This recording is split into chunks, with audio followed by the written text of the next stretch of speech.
know that you are love right now in this moment. You are love. We all say these little inner little dialogues. Oh, you're too fat, or you're gonna do this, and you have to be. No, you are love. You're love. Greetings, greetings, greetings, and welcome to When the Moment Chooses You. I am your host, Coach Charlene, and I am extremely honored and excited to have Julie Watson with me today. So welcome so much to the show.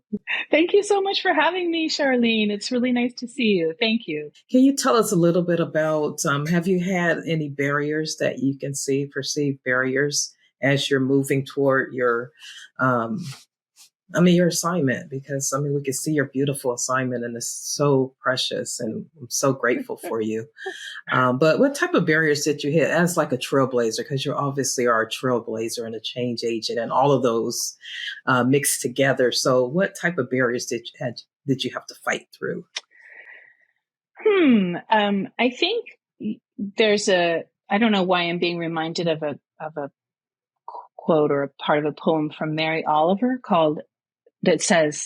Mary Oliver says, what do you want to do with your one precious life?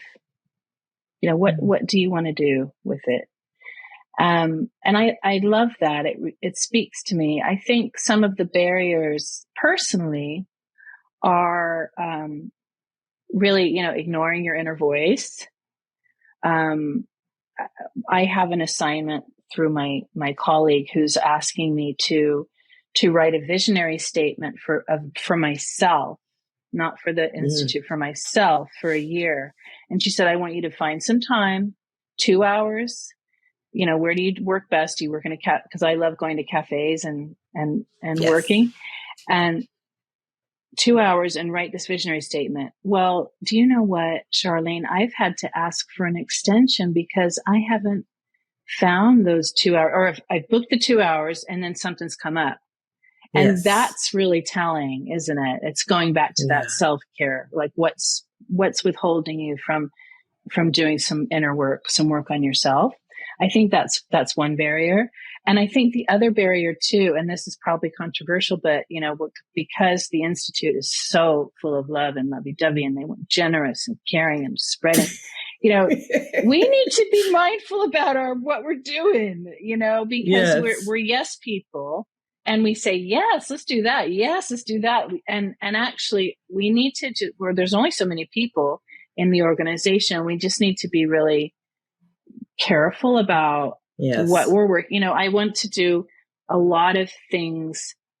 I would rather do fewer things very well than a lot of things okay. And that's that's something that's a challenge to us. And I think the other thing too is just being, if we want, part of my job is to, if relevant,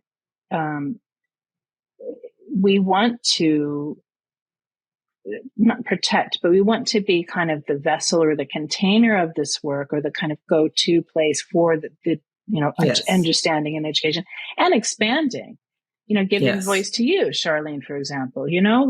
We all have something to contribute to this, but in such a way that we are mindful about our, intellectual property, and making sure that we agree licensing fees with maybe for-profit companies that want to use this work, because yes. in the past we were like, yes, sure, yes. But I think, being a little bit more business savvy in this world is important, because we want this work to expand and grow into perpetuity. That's my kind of assignment. And I believe in it, and I want to do right by it. So I think that those are the challenges. Amazing. It's challenging. Yeah, but I know, but so needed, because, all of the hard work and blood, sweat, and tears to get to where you are is good to have that branding and protection. So I think that's amazing. Julie, a lot of my audience are like doctors and physicians and, just dreamers, just trying to just do the work. So I'm wondering, over the last few years, what have you seen, with the pandemic and everything? What things have you noticed with our humanity? Well, I think with the pandemic, I always think about, I'm so grateful for the nurses who, held the hands of loved ones whose loved ones couldn't be there.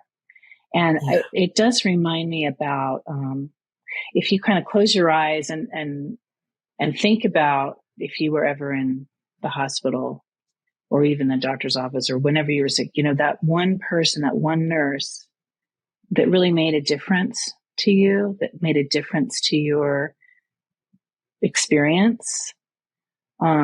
We all have those people, I think. Yes. And then we also have the opposite. And what we are about is making sure that we are those people, that we are those people for those people. We are that, yes. We are that nurse. We are that carer. We are that human. We are that, that babysitter or that teacher that has an impact. And even if it's one person, Yes. that quote of Jean's, what if this one moment with this one person is the reason you're on earth at this time? I think that's something that people have resonated, especially post-pandemic. And I think it's been challenging, actually. And Charlene, I'm going to say another sort of controversial thing, but so we had these, the nurses are the capes, yay, nurses, pre-pandemic, that sort yes. of, and then suddenly, so we have the heroes or the superheroes, and actually we're not superheroes. We're people that show up and we do our work, and we're highly qualified people, and we, do it with love and care. And that's the secret sauce. And then suddenly, I don't know what it is about the news, but then the message came out about, oh, the nurses are burning out. Oh, nurses are burning out and they can't handle it and they're leaving and they're, victims. And no, we're not. Who decided to make that the kind of, do you know what I mean? Like, we need to make sure that we're conscious of those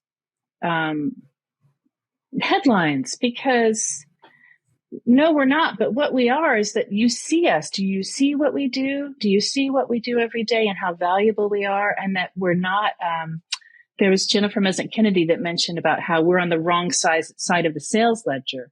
So we're not, we're not an expenditure. We're an investment.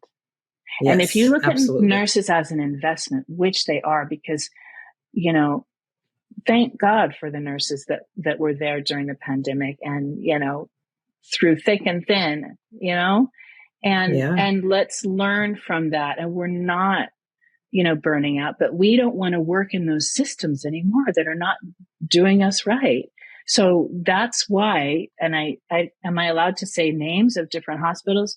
So, I don't know if I can, Charlene, but, that's why Kaiser Permanente, North California, that's why Stanford Health, that's why Cedars-Sinai are totally changing that narrative, because they're creating caring and healing environments for their staff, for the nurses, and for the patients, and for the patients' families, and for their communities. And that's the change. That's the difference. It's breaking up, dare I say, that patriarchal, hierarchical model, which doesn't work. We know it doesn't work. And really just, the nurses are the healing environment. And in order for the nurses that are Caritas coaches or that value themselves and therefore care for their patients in a loving and kind way, you got to offer a beautiful healing space for them to work and to give them, and that's kind of top down and bottom up. It's both. Yeah. Well, and I think and it's totally okay to say, because I think it's out there publicly and people know some of the work that we're doing. I think it does go back to, so if an organization can listen to their employees and begin to start noticing, like you said, observing, okay, there's been a shift in certain things, maybe, some burnout or whatever. Because, we went through a really difficult time. Yeah. But here's a tool. Here's Dr. Watson's Caring Science. Here's these programs that you guys offer to help our staff. That's why I really loved your, when I was reading your bio, what you guys stand for about the wellness of the nurse. Because I think, throughout just working, the nurses were feeling like, does anybody care about me? Like, I'm suffering here. Can you please help? I need some tools to navigate this really troubling time. And so to be able to say yes to connecting with you guys as an organization so that you can help revive the staff again is amazing. I think those organizations that are doing that are going to be on the cutting edge, and the ones that are not, the nurses are saying, no, I'm done. I'm tired. I'm going to shift off and do something else. So totally agree with you on that. So I'm wondering, I could talk to you forever. I really want to bring you back and we just unpack the 10 Caritas processes maybe at a later date. Sure. That would be so awesome. But now I want to hear from you, Miss Wisdom. I love to get 3 wisdom gems for the times that we're living in today. What would that be? What's Julie's top 3 pearls of wisdom that you can give people?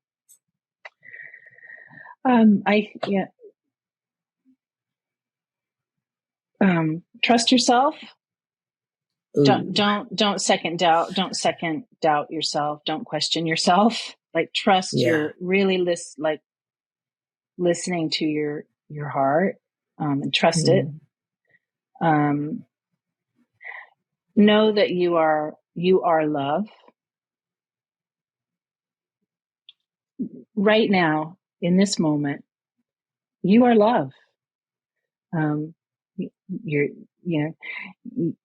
We all say these little inner little dialogues. Oh, you're too fat, and you're gonna do this, and you have to be. No, you are love. You're love. And I think don't forget to be creative. I think creativity is hugely important, and don't forget to doodle on your notepad or, sing a song when you're in the car. I don't know, just be creative. Cook something. Those are my 3